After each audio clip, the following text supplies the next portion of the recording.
Mark Connor wrote the first lines of his book, It's About Time, the day his father died, Monday, September 30th, 2019. However, over the next year, as America went through the trauma of an economic shutdown and his beloved Twin Cities blew up in fiery riots, Mark worked when he could. The boxing gyms and churches were closed due to the governor's orders. He also helped his mother, who was diagnosed with the fatal heart disease, and daily mourned his father. Have you ever felt like giving up, quitting, throwing in the towel? Welcome to Never Ever Give Up Hope featuring Carol Graham. She's an author, health coach, and motivational speaker. Backed into a corner multiple times in her life, Carol shares with you stories on how she overcame some of the toughest obstacles a person can go through in life, but refused to give up hope. Rather than admit defeat, an opportunity was presented, and it involves each and every one of you. Carol will feature spectacular guests who will share their messages of hope, encouragement, and their inspiration to prove why life's adversities only make you stronger. And now, welcoming the host of the show, here's Carol Graham. Mark Connor began boxing at age 10 at the Mexican American Boxing Club on the city's east side, the area of the city from which he formed his understanding of the world, anchoring his perception of direction to the family house and the rising of the sun outside his bedroom window. He had 102 amateur fights, made it to 3 national tournaments, and competed against some of the nation's top world-class boxers. Wow. He became the Upper Midwest Golden Gloves lightweight champion at the age of 17. Welcome, Mark Connor. Thank you. I really appreciate it, and I am very happy to be here. Well, we are happy to have you and hear your story, Mark. So take it away. Tell us your story. Start with your childhood and how you got into boxing at such a young age, etc. Well, thank you, Carol. So I'm the youngest of two kids. My brother David is 13 days less than 1 year older than I am. So they I learned when I was a kid, people call that Irish twins because we were had Oh, uh, because we were so close together. Um, I think that's kind of a backhanded compliment to Irish and Catholics. But anyway, uh, we uh, we had a pretty, so we grew up in the Battle Creek neighborhood of the larger east side of St. Paul, which was for that side of town. It's a pretty quiet area and it's a pretty middle class area. But in that side of St. Paul was not as uh, it's uh, it's not a dangerous area, but it's and so I didn't grow up like you hear about boxers growing up, in really tough areas and having to fight their way through life and everything. But there were always fights, and I was a little bit smaller uh, uh, but I always fought back with people and stuff like that. So that was kind of partly in my nature. But I didn't think of being a boxer. I got into the sports that my brother got into. I really looked up to him, and so we played. We started skating. Our parents started us skating when we were about 3 years old, and we played hockey, and then we played starting with t-ball, then baseball, and all that kind of stuff. And when I was going into fifth grade, I had just started football, but boxing was becoming really popular at the time. So we're talking about the late 70s, going into 1980, and what happened was. There's a lot of boxing on TV at the time, and I kind of had this desire to be an athlete and to be kind of, thought of as kind of a star and maybe be a professional athlete. And then I also thought of maybe being an actor, being a rock and roll. So the kind of things that kids think about and dream about. And I got into watching the bodybuilders on TV. You see like the Mr. Olympia competition or something like that, and I always kind of wanted to lift weights and be muscular. And I was a small kid. More, I was really attracted to the aesthetic beauty of boxing and the way in the athletic appearance of the boxers. And so I kind of fell in love with that. And I fell in love with the whole drama and of being a champion, that kind of thing. I was really attracted to that. And the Rocky series was out, and my family went to a lot of movies. We hadn't seen the first movie, Rocky. We saw the movie Rocky 2, and when that was happening, I started thinking, hey, maybe I could be a boxer. Maybe I could be a boxer. And I told my mom I wanted to do that, and she was really upset and said there's no way you could do it. But I used to just constantly ask, and I say to my dad, come on, Dad, there's got to be some place, where there's a boxing gym. And he said, well, I know a guy I can talk to, and um, after the first football game I had with the playground football team, the organized football team, uh, there were guys weren't showing up to practice, and the coach said next guy doesn't show up to practice is off the team. And I was a really an obedient kid and always was on time, early to stuff and everything. And uh, well, I had to go to practice on Friday night, but my dad said, no, I was going to take you to this boxing thing. And I said, well, I got to go to practice first. He says, no, you either go to practice or you go to the boxing. You can't do both. I said, okay, fine. I said, boy, I'm going to be off the team. I said, fine. And we went to this Italian restaurant that they were having. We used to have this annual boxing card in September every year of amateur boxers, and it was held in the parking lot. And my dad ran into this guy, Luigi Dana, who was a car salesman. My dad knew, and his sons were boxers, and they were fighting that night. He says, "Hey, Louis." He says, "Oh yeah, this is Mark." Yeah, and shook my hand. Said, "You wanna meet?" He wants to meet Emmett, doesn't he? And I didn't know who he was talking about, but he took me down to the lounge of the restaurant. It's called Mangini's. It's not there anymore, and that was serving as the locker room for the boxers.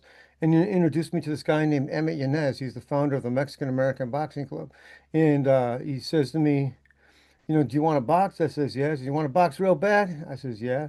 And he says, do you smoke? I'm just thinking, man, this guy must think I'm a juvenile delinquent. It kind of scared me. I said, no, no, no.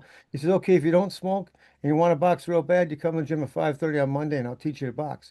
Come here, let me introduce you to a couple of my boys. And he introduced me to the two sons who were um, 20 and 18 or 19 and 17, Louis Jr. and Joey. And they were in their they had their robes on and their gloves on and their mouthpieces in. They shook my hands with their gloves. And I went to the gym on Monday and I just started boxing and that was it. And I mean the I went to this grade school, St. Pascal Baylon, on the east side, and was so it's a Catholic school. And we took the bus to it, and I remember getting on the bus the next Monday, and Tommy Miller, that was the coach's son, he's sitting back with his boys in the back of the bus, and he says, "Hey Connor, you weren't at practice." I said, "Yeah, I know." He says, "Yeah, that means you're off the team." And I smiled and said, "I don't care, I quit." And he and the guys are with him stood up and started clapping. And I just kind of laughed and everything. And that was it. That was the start of it. And I enjoyed it. I mean, I really loved it. It was my way of playing the way kids go and ride their bikes or hang out after school. I would go to the Right, boxing right, gym. Yeah. And I mean, I'd be hitting the bag, and my way of playing was basically I was imagining myself being the guys I saw on TV. And then my first fight was in January of 1980, and I won that fight, and then I just kept going after that. So you asked me to start with the beginning, so that's kind of the beginning. But if right. you ask me about boxing, it's like putting a quarter in me. I don't shut up. So I, I'm going to a lot of details. I know we have a time limit. So where do you want me to go from there in terms of the flow of the conversation? What happened? I mean, you had a few things that I shared in the beginning of the Right. show here, with all the trauma that you're going through. So what all was involved there? Carol Graham would like to show you the path from misery to miraculous triumph in her fast paced memoir, Battered Hope. She relates her determination to succeed as someone who experienced one horrendous nightmare after another: gang raped and left for dead, loss of a child, husband falsely imprisoned, and cancer.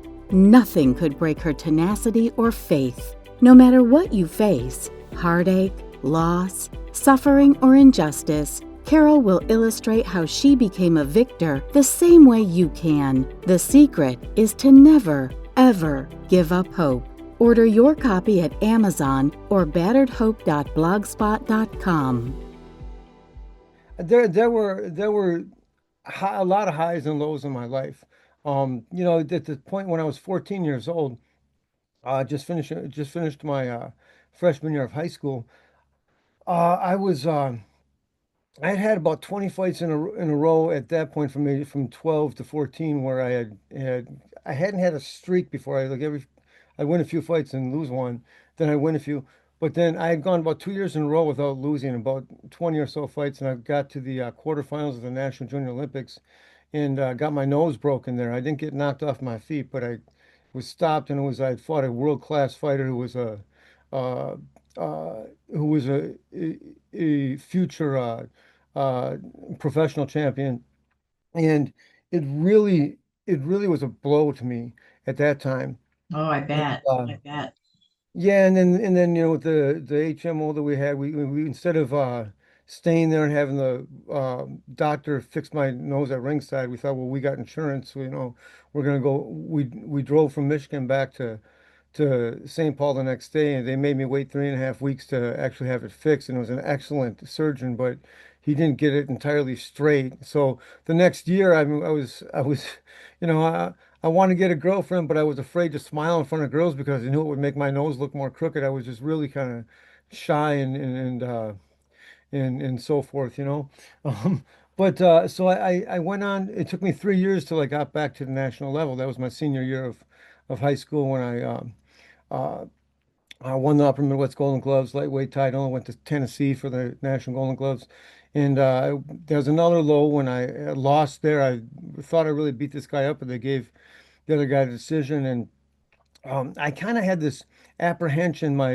My family, both my parents are college graduates, and my mother was the first one in her family of any side ever to go to college. And I was, I kind of felt this pressure. I went to a pretty elite Catholic high school, St. Thomas Academy, and um, I was thinking, it's not something I ever communicated or articulated to my parents, and we didn't talk about this, and I probably should have openly talked to them about it because my dad was a really understanding guy and probably would have been supportive of me, but I didn't. I couldn't. I didn't. Not having won a national title, I didn't feel like I was justified looking my dad in the eye and saying, "I'm not going to go to college next year. I'm going to stay and train and try really hard to make the Olympics for '88 or something like that, or turn professional." So I ended up going to college, and I had this real pull between academics and boxing because there were about 2 years that I didn't box in college, and then I decided to, even though I was going to college, I still kept boxing. I could never quite give everything to it that I could uh, while I was concentrating on the academics. And I was always one fight away from making it back to the national level. So I boxed 2 more years after college, and I wanted to at least come as close as I could to win a national title unless I turned professional. And the last trainer I had, Dennis Presley, he developed my teammate Will Grigsby to the IBF Junior Flyweight Championship of the world. After I stopped boxing competitively, I stayed training with him and sparring with him and stuff like that. I talk a little bit about that in the book. And uh, so I was around trainers that really taught me. And this last trainer, he really gave me the confidence to be a trainer myself. But I always regretted not having that professional career because the three guys that I went to the National Golden Gloves with, they fought 11 world champions between them. Um, and two of them, one of them won a minor world title, and the one I just mentioned won a major world title. And so I always wondered, what could have been, what could have been. And uh, so I kind of went on this adventure after I had left boxing in 1994. I drove across the country and stayed with a friend of a friend in suburban Seattle, and for 3.5 weeks in May of '94, I walked the boats at Elliott Bay and around Seattle, going boat to boat. I'd been advised on how to do this by someone who knew about it, looking for a salmon fishing boat job. And I actually got on a boat that took me up to southeast Alaska for the summer. And there's actually a story in the book where uh, that I it's kind of a one of the climaxes in the story, or where I uh, ended up losing all of the writing I had from that period out of a backpack that disappeared, and it was actually when I was helping Will Grigsby prepare for a fight on TV. I was sparring with him, and that I ended up losing all this stuff, and it had the first draft of a novel I was writing in notebook. I didn't own a computer yet. That was in 1995. That's another kind of low point in my life, and I ended up getting a really good poem out of it. Maybe I can share that later. Uh, but so those were some uh, kind of exciting times in my life. But there was all that time, even when I was in Alaska. I mean, it kind of like I was letting go of this whole boxing dream at the time and being a champion. And so I thought, well, I have to do something adventurous. I consider myself a writer. I've got to be like Jack Kerouac or something and go out on the road. And so that's why I went up to Alaska and worked on the fishing boat and everything. And so I was always kind of I was looking for kind of a mystical experience and kind of kind of an adventurous experience. There's a uh, Irish American poet that I had met in the early 90s. He was in his 40s, I was in my 20s, named Kevin O'Rourke, who's an award-winning poet.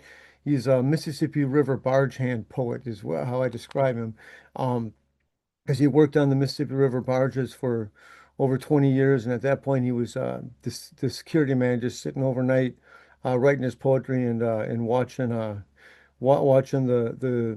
barges and the tugboats on the dock.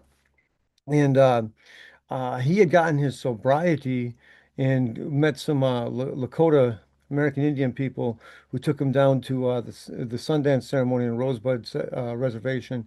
And I was interested in that. And so I went with him in 1995 instead of going back into the commercial fishing uh, work that summer. And then the following year, I got a job at this place called Anda Young. It's spelled AIN. It's the first word. The second word is DAH, and the last word is YUNG. It's Ojibwe for our home, and it's in the middle of St. Paul. It's a temporary emergency uh, homeless shelter for kids aged 5 to 17. And it's American Indian run. They take all kinds of kids, but it's primarily Native Americans who are their clientele. I worked with them for 13 and a half years, and I was involved with that American Indian spiritual approach to life. Darwin Strong, who was the wife of I'm sorry, Darwin Strong, who was the husband of Gabby Strong, who was the executive director at the time. They used to go to the Sundance down in a town called Kyle in Pine Ridge, South Dakota. Actually, they still go to it. And they took me there the years 1999 through 2003. And he's a helper in that ceremony. I learned a lot about that tradition. What made me comfortable being in that tradition was I'm a lifelong Catholic, and I found a similarity in there's a similarity in there, although I know it's something very different. And I just kind of had a solidarity with that community for a long time. And uh, my father always was a guide to me, and he always was supportive of me, and he never tried to mess around and kind of press me, go do this, go do that. But he always was a little concerned with me about not really doing something that as commensurate, economically speaking, with my college education.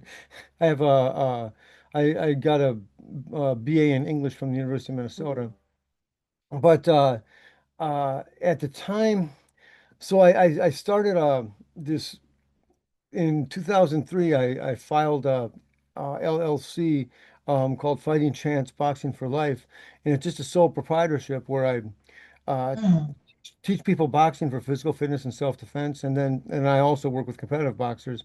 Um, and then I always had some other jobs on the side that would kind of supplement me. And I always had this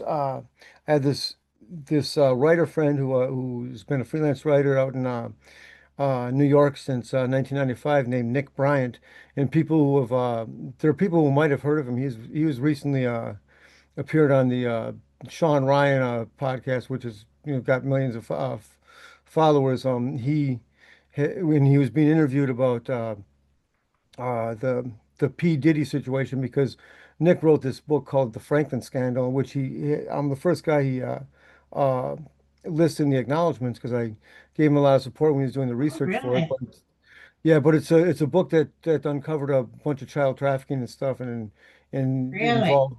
involved intelligence and all. It's really some cloak and dagger kind of stuff. And but I always would go visit him out in New York from 1995 on, and then I was got into the National Writers Union. I was on the National Executive Committee for a while uh, as a trustee, and I'd go out there twice a year to do audits. And I'd always visit Gleason's boxing gym, and I was always planning on getting a chunk of money set aside as a cushion and go out there and be a trainer. I know guys. One guy I mentioned in the book named Ricky Ray Taylor, who he was at the time I wrote the book. He'd been out there for about 17 years, and there are guys that make six figures just training the white collar professionals who want to be in shape Mm, and have right. some physical fitness. Um, and every time I was coming up to do that, some kind of roadblock came in the way. And I was getting ready to do that I'd gone out there in 2018 and I'd solidified some contacts. I talked to all these different gyms. I had had this small car accident that set me aside a little bit as I was kind of rebuilding. And um, the gym that I private contract at made some changes and expanded. And the office, I had an office in there and everything. And all the rent went way up and all the stuff kind of, I had to move all the stuff out into my tiny apartment and everything was cramped up. So I took uh, a temporary job doing some census work. This is in 2019, trying to build up some more money, and I was going to get ready to go out there. And my dad and mom went to uh, they went to a 4-day vacation in San Francisco and staying at the Marines Memorial Club. My dad had gotten membership there because he's a combat wounded Vietnam veteran. He was a first lieutenant platoon leader in Vietnam. And uh I was gonna pick them. I had just come back from being up north doing all it was the pre-census stuff where you're kind of verifying the types of properties so they'd have it all ready for the census in 2020. And I had just gotten back from there on Friday, the I believe it was the 20th of uh September. And I was gonna pick up my parents at the airport at like 9 o'clock that night, and then 3 o'clock which is this is on the first page of the book. 3 o'clock, walking into a Jimmy John sandwich shop on Grand Avenue in St. Paul. My phone goes off. It's vibrating in my pocket. I pull it out, and it's my mom. And she says, "I'm in the hospital with your father," and he had a heart attack. And just that was Oh, just another thing like that came up. That, like, man, I was just gonna get ready to go out there and all that kind of stuff. Figure it out for the sometime next couple of months, and so that was that's where I started to really hit bottom there. And then that's where the book opens up and that's where the story really starts. And I talk about various experiences in my life and then various conversations I had with my dad and how that affects my faith. And I could read you a couple excerpts if you want, or I well, can. tell me what you write about. Tell me about your book first, and then you could read a couple. Okay, well, it's described as a saga wrapped around a package of poems guarded by angels. And so the theme of guardian angels is actually running through it throughout. And like I mentioned, being a lifelong Catholic, and then my exploration of Native American Indian religious approach, and how I kind of reconciled that with myself, and found my way to be respectful of that and still maintain my Christian faith. And actually, I said I worked there for 13 and a half years. A lot of that time was part-time, and even where I was just on call. And I'd gone back to a permanent part-time position there, working overnights, Friday, Saturday, and Sundays awake. And I was at that time between 2003 and 2007 that I really re-embraced my Catholic faith. And I wasn't announcing it to the people that I worked with, but the one thing I really respect about the local urban Native American Indian community is that the people that I was surrounded by in that Anda young community, um, they they're not people that would necessarily hold Christian beliefs. Some of them are Christian, some of them are traditional, and some of them maybe have uh, have kind of a cross kind of a belief with the two of them, but no one discouraged me from re-embracing my Catholic faith, and none of them pressured me to follow what you call the life of walking the red road. They just uh, accepted me as who I was, and expected me just to be respectful of everyone that I encountered. So that was something that was really cool about being a part of that community. And it's also part of what I talk about at the end of the book. When the riots were happening and I was mourning my dad's death, I was called out by Darwin Strong when I go and help uh, the people who were protecting the native buildings in South Minneapolis, because my dad grew up across the street from St. Columba Catholic Parish in St. Paul, and that's 5 blocks off of University Avenue. And where the riots were in St. Paul, that's where all the fires were on University Avenue, and where the police station was burnt down in South Minneapolis. My mom grew up. Well, her family originated out of the in Minneapolis, out of the Holy Rosary Parish, which is across the street from this housing project called Little Earth, which is tribal land. In AIM, the American Indian Movement had an armed barricade right there at that corner, and they weren't just protecting the Little Earth housing project; they were protecting Holy Rosary also. And so all this stuff that happened that was really major and seen by the world. My parents grew up right just blocks away from these places, and I'm from this city in this metropolitan area my whole life. So, uh, when at this point, I knew I was going to write this book, but it wasn't until between it started on February 9th and finished on March 29th of 2021. So it was a year later, so a year and a half after Dad died, that I actually wrote it. And you know, in terms of the lows in my life, I mean, after Dad had died, my mom and I had taken him back from we stayed in because I had flown down to San Francisco. We prayed over him as he died, um, um, and and when he died, it took us till that was a Monday, so, the 30th of September. It took us till Friday, the 4th of October, to get the arrangements for his body to be flown back, and so we flew back that night.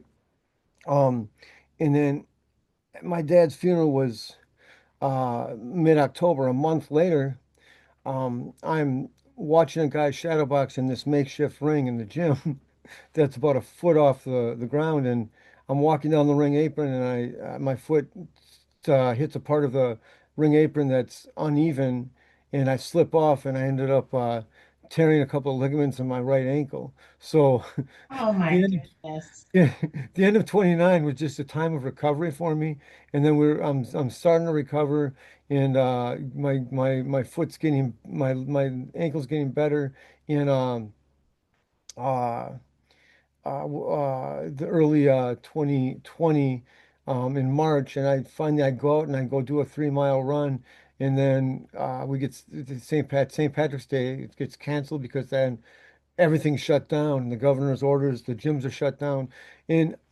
I one of the side gigs I did, I used to be a taxi driver, and then I was doing some rideshare driving, and my mother, she'd been diagnosed with heart disease in 2014, and she had starting to have a lot of breathing problems and getting tired just walking, you know, walking, across the room and losing her breath. And so they finally determined that she had arterial pulmonary hypertension, which is a rare and fatal, rare and fatal heart disease. And man, so I didn't do any of the rideshare driving from March of 2020 to December 2020 because I was afraid someone's going to have the COVID coronavirus, give it to me, and I give it to my mom because she was so vulnerable. And it was just I know you remember it too, man. That was just a crazy time uh, when everyone was so scared of infecting each other or getting sick or something. And I don't know how much of that we had to do or didn't have to do, but at the time, you don't know how to deal with it, especially when you got someone really vulnerable Right, uh, right. present there taking care of. And so yeah, so that all happened, but Well, um, we're running short on time, so why don't you tell it, maybe read an excerpt from your book, and oh. also give us an idea of who would appreciate the book and like who should buy it. So I've got this poem I wrote on Saturday, April 21st, 2018, and it's called Doing It Badly. And I'm going to read this poem to you, and then I'm going to give you the short paragraph after it, which closes off chapter 2. Anything worth doing is worth doing badly, G.K. Chesterton would say. His most redeeming quality as an Englishman was his support for Irish freedom. His second most redeeming quality was his wisdom. Anything worth doing is worth doing badly. So it was with you, even though what I decided to do drove you away. I have seemed a beast with a horn, just a losing warrior, all battle torn, stumbling clumsily through emotional folly, not willing to admit the moment had passed and it was time to go home. You were another purpose for me, a budding young lady of beauty and need, rejecting my heart and the love I did bleed, clutching your pain as if it were greed, me standing still, alone. Maybe I was supposed to just walk away, get to bed early, greet the new day, but something in your touch, something in your sigh, something in your smile behind your dark eyes said you were worth it. Yes, it is true, both for me and for you. Anything worth doing is worth doing badly. Doing it badly is a great concept from G.K. Chesterton. It is so true. Anything worth doing is definitely worth doing badly. Think of how much God loves you. Okay, I understand we think so little of ourselves sometimes that we can't imagine people really loving us to the point of giving us everything, especially those whose relationships with their parents are really fractured. My heart grieves for those who don't have loving, sacrificing parents like I do. I understand then if you struggle believing the creator of the universe loves you with that sacrificial love. He does, though, which is why it's so worthwhile loving him. God gave you the individual that you are, the sun you see in the morning and the moon at night. Whatever your troubles, be they a yearning for alcohol, a sexual selfishness, or anger and frustration, it's worthwhile to engage that battle for the love of God. You are so imperfect, like everyone else, that you will inevitably fail at loving God. But a perfect father accepts a child's love at the child's capacity, not his own. So go ahead, love God badly. It's the only way you can. Wow, that was extremely impactful and moving. I thank you so much for sharing that. And what again is the name of your book and where can So it be purchased? So the full title with subtitle is "It's About Time Millions of Copies Sold for Dad." And it's the best place to get it is at my website, boxersandwritersmagazine.com. That's all spelled out, boxersandwritersmagazine.com. And that will the books page on that website connects you to Amazon and another outlet called Lulu. You can get it at Okay. both of them. Okay. Okay. Yeah, and the people who should buy this book, I mean, we got Father's Day coming up this Sunday, and I'll tell you, this is the perfect book for fathers, sons, and those who want to understand them. Okay. Excellent. Yeah. So Well, that's what I think. go ahead. I said that's what I think. I mean, that covers a lot of people, I think. And Mark, I thank you for sharing your story. I felt your passion, of course, and I appreciate you the way you outlined it. That was I know that there'll be many people that will relate to it, and then ending it with the dramatic closing of your work is it's absolutely beautiful. And we will definitely be promoting this in all channels. And again, I thank you so much, Mark, for being on Never, Ever, Ever Give Up Hope. Absolutely. Thank you for listening to Never Ever Give Up Hope, featuring Carol Graham. Did you know that most people succeed because they are determined to? Quitting was never an option. Carol loves your comments and will respond to each one. So please subscribe and review this podcast. A rating of 5 stars would be outstanding and appreciated. Remember, if you are still here, there is always hope.